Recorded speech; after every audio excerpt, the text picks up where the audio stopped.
सुबह 4 बजे से क्यों ये सब कर रहा है? आवाज मिल रहा है? প্রতিদিন ভোরের নীরবতা ভাঙে যে সুমধুর আজানের ধ্বনিতে, সেই আজান নিয়ে এবার উত্তপ্ত হয়ে উঠেছে ভারতের পশ্চিমবঙ্গ। রাজনৈতিক পালাবদলের পর থেকেই রাজ্যের মুসলিম সমাজের মধ্যে বাড়ছে উদ্বেগ। আর এবার শব্দ দূষণের অজুহাতে মসজিদের মাইক ও আজানের উপর নিয়ন্ত্রণ আরোপের সিদ্ধান্ত ঘিরে তৈরি হয়েছে নতুন বিতর্ক।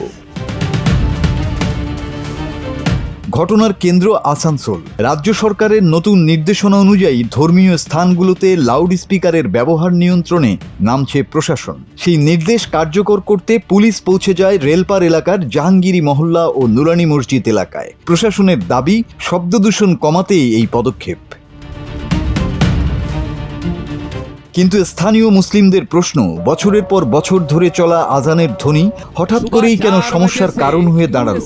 অনেকেই এটিকে ধর্মীয় স্বাধীনতার হস্তক্ষেপ হিসেবে দেখছেন, আর সেখান থেকে উত্তেজনা ছড়িয়ে পড়ে পুরো এলাকায়। পরিস্থিতি দ্রুত নিয়ন্ত্রণের বাইরে চলে যায়। পুলিশ ফাঁড়িতে হামলা, ভাঙচুর এবং পাথর নিক্ষেপের ঘটনা ঘটে। পরে অতিরিক্ত পুলিশ মোতায়েন করে পরিস্থিতি সামাল দেওয়ার চেষ্টা করা হয়। ইতোমধ্যেই কয়েকজনকে গ্রেপ্তার করা হয়েছে বলে জানিয়েছে প্রশাসন।